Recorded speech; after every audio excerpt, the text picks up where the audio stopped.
सत्यवादी राजा हरिश्चंद्र की कहानी हम लोग कई सदियों से सुनते आ रहे हैं और किताबों में इनका जिक्र हुआ है।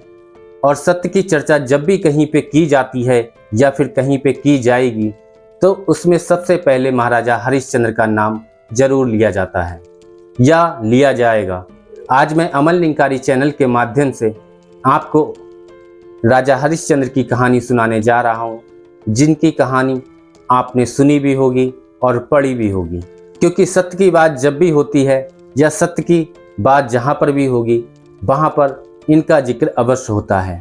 कहानी में आगे बढ़ने से पहले आपसे एक ही रिक्वेस्ट है कि वीडियो को लाइक कर दीजिए और चैनल को अभी तक सब्सक्राइब नहीं किया है तो सब्सक्राइब कर दीजिए और साथ ही बेल आइकन को ज़रूर दबा दीजिए ताकि हमारी वीडियो का नोटिफिकेशन आपको मिलता रहे। और साथ ही कमेंट बॉक्स में ये ज़रूर बताइए कि आपको ये कहानी कैसी लगी। चलिए चलते हैं अपनी कहानी की ओर। दरअसल सूर्यवंशी सत्यव्रत के पुत्र राजा हरिश्चंद्र, जिन्हें उनकी सत्यनिष्ठा के लिए आज भी जाना जाता है, उनकी सत्य के प्रति निष्ठा उनके युगों बाद भी सत्य का प्रतीक बनी हुई है। इनका युग त्रेता युग माना जाता है। राजा हरिश्चंद्र अयोध्या के बहुत प्रसिद्ध सूर्यवंशी राजा थे और इनके पिता का नाम सत्यव्रत था। अपनी सत्यनिष्ठा के लिए जाने जाते रहे और इनकी वजह से इन्हें अनेक कष्ट सहने पड़े। ये बहुत दिनों तक पुत्रहीन रहे, पर अंत में अपने कुल गुरु वशिष्ठ के उपदेश से, वरुण देव की उपासना से इन्हें पुत्र रत्न की प्राप्ति हुई। राजा हरिश्चंद्र सच बोलने और वचन पालन करने के लिए मशहूर थे। उनकी प्रसिद्धि चारों तरफ फैली थी। ऋषि विश्वामित्र ने राजा हरिश्चंद्र की प्रसिद्धि सुनी। वे स्वयं इनकी परीक्षा करना चाहते थे। राजा हरिश्चंद्र हर हालत में केवल सच का ही साथ देते थे। अपनी इस निष्ठा की वजह से कई बार उन्हें बड़ी बड़ी परेशानियों का सामना करना पड़ा, लेकिन फिर भी उन्होंने किसी भी हाल में सच का साथ नहीं छोड़ा। वे एक बार जो प्रण ले लेते थे उसे कभी भी किसी कीमत पर पूरा करके ही छोड़ते थे। राजा हरिश्चंद्र ने सत्य के मार्ग पर चलने के लिए स्वयं तक को बेच दिया था। इनकी पत्नी का नाम तारामती था और पुत्र का नाम रोहितास था। ये दोनों भी धार्मिक चरित्र के थे। राजा हरिश्चंद्र ने यदि स्वप्न में भी वाग्दान कर दिया, यानी कि वचन दे दिया, तो वो पीछे नहीं हटते थे। ऋषि विश्वामित्र की शक्ति से राजा हरिश्चंद्र ने सपना देखा कि उन्होंने अपना सारा राजपाट विश्वामित्र को दान में दे दिया है। अगले दिन जब विश्वामित्र उनके महल में आए तो उन्होंने विश्वामित्र को सारा हाल सुनाया जो उन्होंने सपना देखा था, और साथ ही अपना राज्य उन्हें सौंप दिया। जाते जाते विश्वामित्र ने राजा हरिश्चंद्र से दान उपरांत दक्षिणा में 500 स्वर्ण मुद्राओं की मांग की।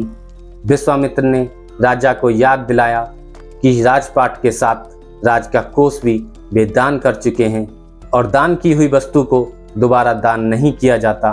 तब राजा ने अपनी पत्नी और पुत्र को बेचकर स्वर्ण मुद्राएं हासिल की, लेकिन उन्हें बेच के भी 500 मुद्राएं नहीं हो पाई। राजा हरिश्चंद्र ने खुद को भी बेच डाला और सोने की सभी मुद्राएं विश्वामित्र को दान में दे दी। अपनी मर्यादा को निभाया।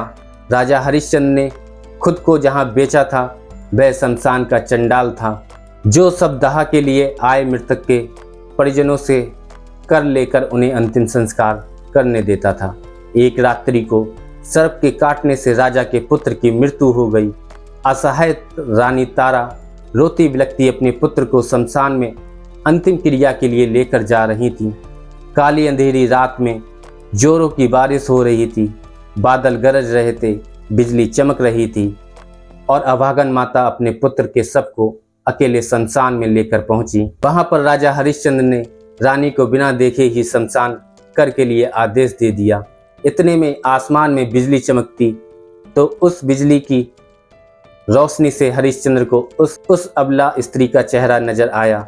वह स्त्री उनकी पत्नी तारामती थी और उनके हाथ में उनके पुत्र रोहतास का शव था। अपनी पत्नी की ये दशा और पुत्र के शव को देखकर हरिश्चंद्र बेहद भावुक हो उठे। उस दिन उनका एकादशी का व्रत भी था और परिवार की इस हालत ने उन्हें हिलाकर रख दिया। उनकी आंखों में आंसू भरे थे, लेकिन फिर भी वह अपने कर्तव्य की रक्षा करने के लिए आतुर थे। भारी मन से उन्होंने अपनी पत्नी से कहा कि सत्य की रक्षा के लिए उन्होंने अपना महल, राजपाट तक त्याग दिया, स्वयं अपने परिवार को बेच दिया। आज ये उसी सत्य की रक्षा की घड़ी है। राजा हरिश्चंद्र ने अपनी पत्नी से कहा, तुम्हें शमशान में अपने पुत्र के अंतिम संस्कार के लिए निर्धारित जो कर है वो देना ही होगा। रानी तारा कर के रूप में अपनी साड़ी का टुकड़ा फाड़ कर देने की कोशिश करती हैं। उसी समय आकाशवाणी हुई और स्वयं ईश्वर प्रकट हुए और उन्होंने राजा से कहा, हरिश्चंद्र, तुमने सत्य को जीवन में धारण करने का उच्चतम आदर्श स्थापित किया है।